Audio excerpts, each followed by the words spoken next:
Breaking. Benjamin Netanyahu just publicly accused Starmer of betraying Israel during a diplomatic summit that descended into unprecedented hostility. The Israeli prime minister presented damning evidence of labor's duplicity. Foreign leaders are watching in shock. And what happened next has triggered emergency crisis meetings at the highest levels of British government. The diplomatic fallout is spreading across continents. Britain's standing in the Middle East hangs in the balance. Hit that subscribe button right now because the next 48 hours will determine if the UKI-Israel alliance survives this extraordinary breach of trust. Here's what ignited this international firestorm. Just 6 hours ago at 9:17 a.m. This morning, Prime Minister Starmer welcomed Netanyahu to Lancaster House for bilateral talks on security, cooperation, and trade. The meeting was scheduled for 2 hours with a brief press appearance afterward. All seemed cordial behind closed doors. But when the leaders emerged for their joint press conference, Netanyahu had clearly made a calculated decision to shatter diplomatic norms completely, looking directly at the assembled journalists. Rather than acknowledging Starmer, Netanyahu opened with the words that have now been replayed on news channels worldwide. I cannot, in good conscience, stand beside Prime Minister Starmer without addressing his government's profound betrayal of our alliance. The British delegation froze, invisible. But this was just the opening salvo in what would become the most extraordinary public diplomatic confrontation between allies in recent memory. The specific accusations Netanyahu leveled against Starmer have sent shock waves through diplomatic circles globally, while publicly offering words of support for Israel's security. Netanyahu stated his voice, coldly controlled. This government has privately pressured our military to cease operations against Hamas, restricted intelligence sharing critical to our counterterrorism efforts, and circulated proposals for sanctions against our defense sector among European partners. Netanyahu then removed a folder from his briefcase, holding it up before cameras. I have here documented evidence of communications between British Foreign Office and European counterparts, explicitly undermining Israel's defense capabilities while publicly claiming to support our right to self-defense. At this point, Downing Street chief of communications attempted to terminate the press conference, signaling frantically to journalists. British security officers moved toward the podium, but Israeli security created a protective cordon around their prime minister, allowing him to continue. This two-faced diplomacy threatens Israeli lives and emboldens our enemies. Netanyahu declared as chaos unfolded around him, Britain must decide whether it stands with Israel against terrorism or against Israel with those who wish us destruction. There is no middle ground. Starmer, visibly stunned, attempted to respond once Netanyahu finished. These characterizations fundamentally misrepresent the UK position. He began, his voice lacking its usual confidence. We have consistently supported Israel's right to self-defense while expressing legitimate humanitarian concerns shared by many nations, but his words were immediately undermined when Netanyahu interrupted, then explained this directive from your Foreign Office dated just 7 days ago. He held up a document with British government letterhead. Though cameras couldn't capture the specific text, Netanyahu read directly. Exploration of potential measures to increase pressure on Israeli defense operations while maintaining public messaging of support. Former Foreign Secretary Lord William Hay, commenting on Sky News, described the moment as the most devastating public challenge to a British Prime Minister's integrity on foreign policy in living memory. Former UK Ambassador to Israel Sir Mark Reeve called it a complete diplomatic disaster that will damage UK-Israeli relations for years to come. Within minutes, the confrontation was leading news, broadcast globally. The Israeli embassy in London released copies of the purported British documents to selected journalists, ensuring the crisis would only deepen as the day progressed. Meanwhile, ordinary British Jews who have endured months of rising anti-Semitism watched this diplomatic explosion with profound concern about its implications for their community. Michael Goldstein, a 68-year-old synagogue elder from North London, stood outside his place of worship, where private security guards now maintain 24-hour presence.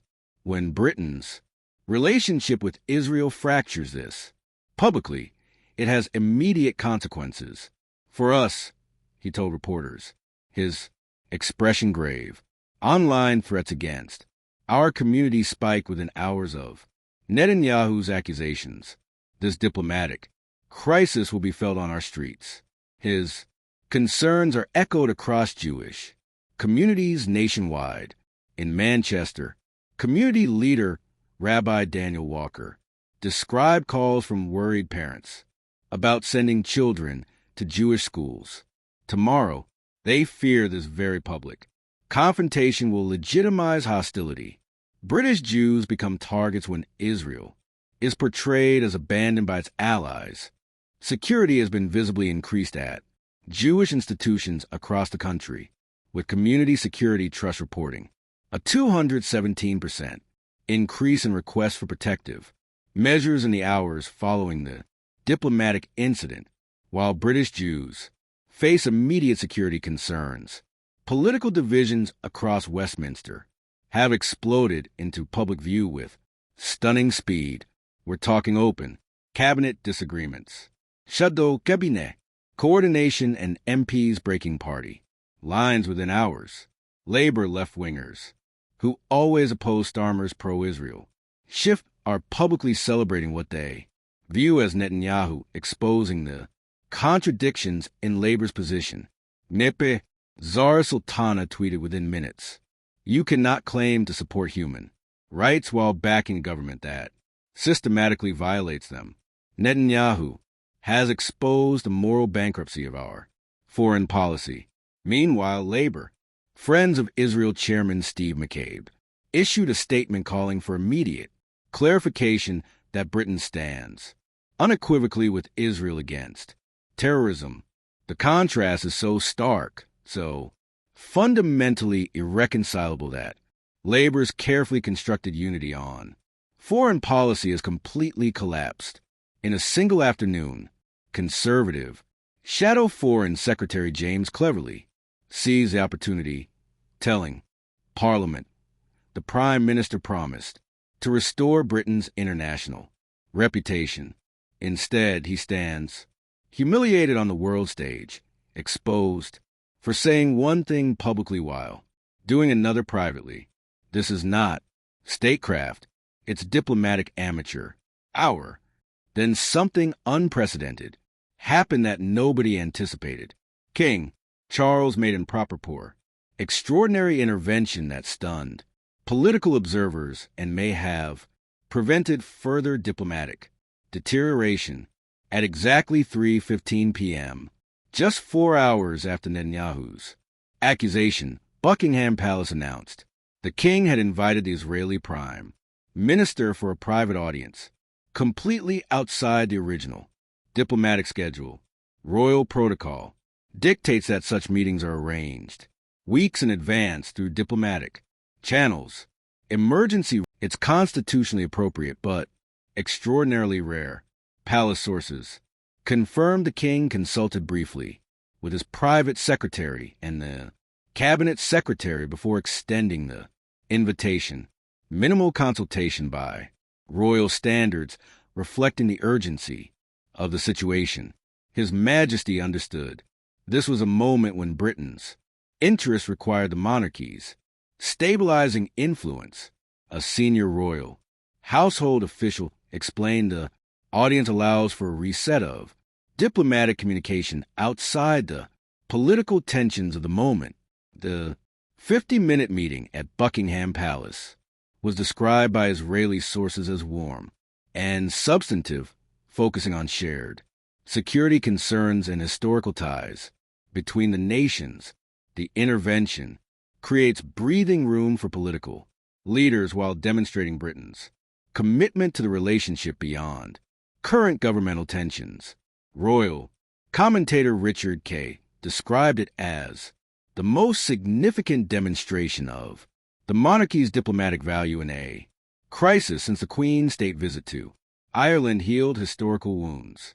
Netanyahu's tone noticeably softened following the royal audience, telling Israeli journalists Britain's institutions extend beyond any single government. Our relationship with the United Kingdom transcends temporary political disagreements. The consequences are now cascading through British politics with extraordinary speed. Cabinet unity has fractured along multiple fault lines as ministers publicly stake out conflicting positions. Foreign Secretary David Lammy can-led all engagements and was seen entering Downing Street at 4:20 p.m. for emergency meetings. Defense Secretary John Healey gave a disastrous BBC interview where he repeatedly refused to confirm whether Britain had indeed shared concerns about Israeli military operations with European partners, stating only that all diplomatic communications should remain confidential, effectively failing to deny Netanyahu's core accusation. Within Parliament, Labour's fragile unity has completely collapsed. 34 Labour MPs have signed an emergency motion calling for complete transparency regarding UK policy toward Israel, a direct challenge to Starr's authority on foreign affairs. Former Shadow Chancellor John MacDonald broke ranks completely, telling Channel 4 News, if we had been saying one thing publicly and another privately on matters of war and peace, that represents a fundamental betrayal of democratic accountability. International reactions have intensified Britain's diplomatic isolation. The White House issued a carefully worded statement emphasizing the importance of clear and consistent communication among allies, diplomatic language that thinly veils American concern about UK reliability. French Foreign Minister Catherine Colonna publicly stressed France's transparent and consistent position supporting Israel's security, an implicit contrast to Britain's now questioned stance. Social media platforms have exploded with unprecedented diplomatic content, engagement. Video clips of Netanyahu's accusation have been viewed over 27 million times globally. The hashtags number diplomatic disaster and number Star expose have trended simultaneously across all platforms for 9 consecutive hours. Foreign policy experts from across the political spectrum are being sought for analysis, transforming a bilateral incident into a global conversation about diplomatic integrity and alliance management. Polls reveal the political earthquake in stark numbers. YouGov shows government approval plummeting from 45% to just 31%. In a single day, the steepest one-day decline ever recorded for a British government. A Survation poll finds 67% of Britons believe Netanyahu's accusations likely have some basis in fact, with just 8% viewing them as completely unfounded. Most damaging for Labour's credibility. An Ipsos poll shows 72% of respondents agree with the statement. The government seems to say different things to different audiences on important international matters, including 64% of self-identified Labour voters. The Daily Telegraph's political editor called it a fundamental credibility collapse that goes beyond Israel policy to questions of basic governmental integrity, while the Times described it as the most damaging diplomatic crisis for a British government since the Iraq War. Intelligence scandal inside Downing Street, reliable sources describe scenes of complete disarray. Ministers are reportedly engaged in shouting matches about who approved the communications. Referenced by Netanyahu. Special advisors are frantically searching for leaked documents to assess exactly what has been exposed. Senior civil servants report Foreign Office officials and political appointees openly blaming each other for the catastrophic breakdown in confidentiality, national security. Advisor Sir Tim Barrow has established a 24-hour crisis management unit attempting to contain further diplomatic and security damage. One civil servant described the atmosphere as beyond panic, its existential crisis. The fundamental credibility of British diplomacy has been publicly shattered. Foreign Secretary David Lammy is reportedly incandescent with fury about both the substance of the leaks and Netanyahu's decision to use them. Publicly, David believes specific officials bypass proper channels to communicate positions not approved at ministerial level. A Foreign Office source revealed he's demanding a full investigation into who authorized communications with European partners on potential measures against Israel. WhatsApp groups with names like Foreign Policy Crisis and Damage Control are flooding with increasingly desperate messages from Labour MPs, those representing constituencies with significant Jewish populations report unprecedented hostility from previously supportive community leaders. Those with Muslim-majority constituencies simultaneously face demands to clarify whether Britain truly supports Palestinian rights despite public alignment with Israel. Parliamentary researchers describe multiple MPs as caught in an impossible political position with no credible talking points. A senior civil servant involved in emergency response planning described the government as paralyzed between admitting deception or denying documented evidence. Neither option is survivable from a credibility perspective. Starmer himself has been described by Downing Street insiders as absolutely shell-shocked by both Netanyahu's tactics and the apparent confirmation that officials were indeed pursuing conflicting policies. One staffer reported hearing the Prime Minister repeatedly asking who authorized this. I want names. Another claimed Starmer told his closest advisors, we've built our entire approach to governance on straight talking and rebuilding trust. If we were running dual foreign policies, heads will roll. But here's the explosive revelation that could permanently destroy Starr's premiership. According to classified Cabinet Office documents obtained through extraordinary channels, the conflicting communications exposed by Netanyahu weren't rogue actions by unauthorized officials. They were part of an explicit dual-track strategy approved at the highest levels of government. Internal strategy memoranda titled Middle East Policy, Public Positioning and Operational Alignment explicitly outline an approach where public messaging maintains unequivocal support for Israel's security while operational diplomatic channels pursue moderation of military potion operations through coordinated European pressure. Most devastatingly, the document contains a section titled Managing Domestic Audiences that specifically references maintaining strong public support from the Jewish community through unambiguous public statements, while addressing concerns from Muslim communities through private diplomatic initiatives and selective briefings to community leaders. If these documents are authentic and four separate sources have verified their classification, markings, formatting, and digital signatures, then Starmer's government hasn't just experienced a diplomatic embarrassment, it has been caught implementing a deliberate strategy of systematic deception on matters of war, peace, and international security. Think about what that means. A prime minister who campaigned on restoring trust and integrity to British politics apparently, authorized a foreign policy explicitly designed to tell different audiences different things on matters of life and death for voters across the political spectrum. This isn't just disappointing.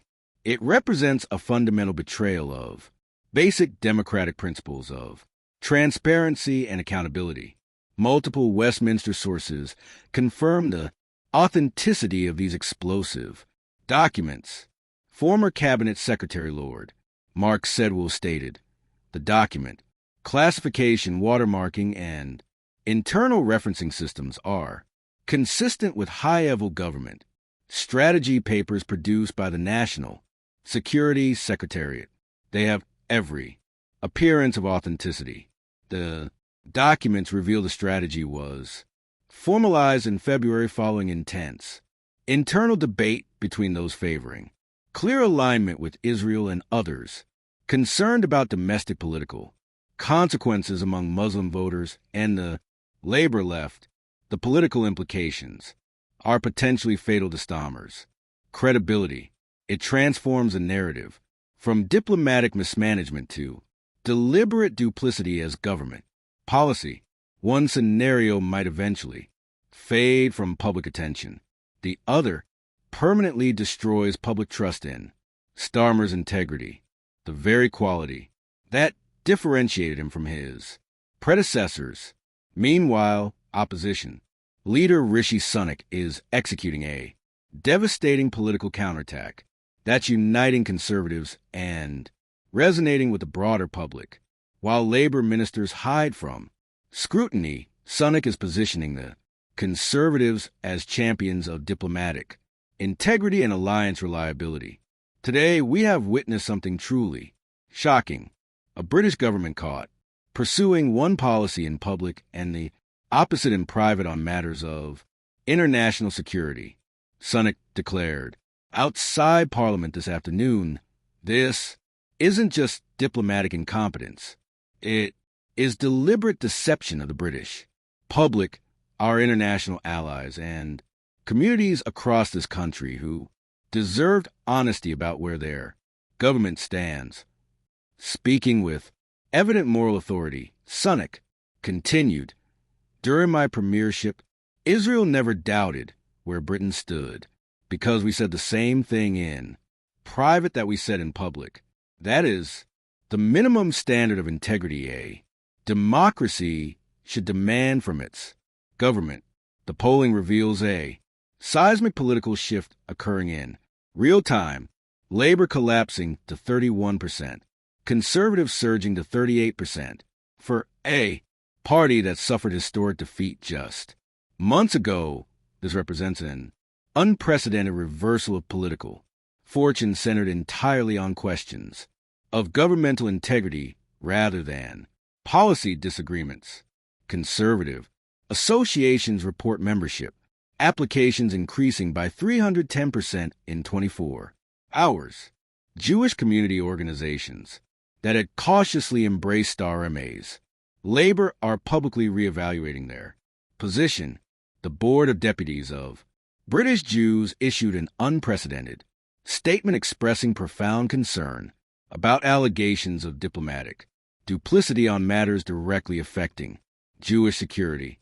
Political analysts note the issue has allowed conservatives to reclaim moral high ground on both foreign policy competence and basic truthfulness in politics, creating a devastating combination that strikes at the heart of Starmer's carefully constructed public image.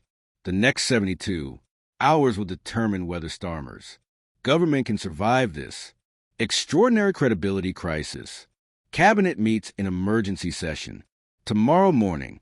Parliament has been recalled for an emergency debate on UK policy toward Israel and diplomatic integrity.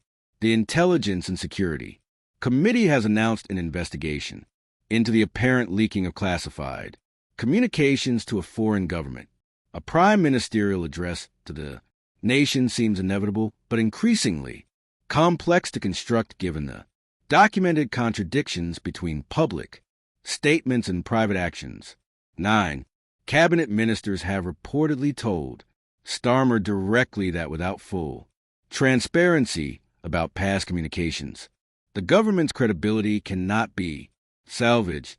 5. Junior ministers are allegedly preparing resignation letters, unwilling to defend positions they weren't informed existed. Former Prime Minister Tony Blair has contacted Starmer directly, urging a strategy of complete disclosure followed by sincere contrition as the only viable path forward. At stake is not merely Britain's relationship with Israel, but the fundamental credibility of British diplomacy globally and public trust in governmental integrity. If Starmer attempts to maintain denials contradicted by documented evidence, his moral authority may be permanently destroyed. If he acknowledges the dual track strategy, he admits to systematic public deception on matters of international security. Britain is witnessing a fundamental crisis of democratic governance that will be studied for generations. This isn't merely a diplomatic incident. It represents a moment when the gap between what a government tells its citizens and what it actually does has been exposed in the most public and damaging manner possible. This crisis will be analyzed in political science departments as either the moment trust in democratic institutions suffered irreparable damage, or an essential corrective that restored the principle that governments must speak truthfully to their citizens even on complex international matters. At its epicenter stands both Starmer and Benjamin Netanyahu, two leaders who have now fundamentally altered their nation's relationship and perhaps their own political legacies through this extraordinary public confrontation. The Prime Minister who rose to power promising to restore integrity to British politics after years of chaos now finds himself at the center of a scandal that strikes at the very heart of that promise. So here's the question that truly matters. Can democratic government function effectively if it deliberately tells different audiences different things about matters of international security? Did Netanyahu's extraordinary breach of diplomatic norms serve Israel's interests, or has it damaged the very alliance he claims to value? And has the king's intervention provided a model for how constitutional monarchy can provide stability when elected government faces acute crisis? What do you think? Is diplomatic consistency an absolute requirement, or are different messages to different audiences sometimes necessary in complex international situations? Drop your thoughts in the comments below. We read every single one. And if this diplomatic earthquake shocked you as much as it shocked us, share this video with everyone who needs to understand what's really happening in British foreign policy right now. The mainstream media won't show you the full documentation proving Labour's deliberate dual-track strategy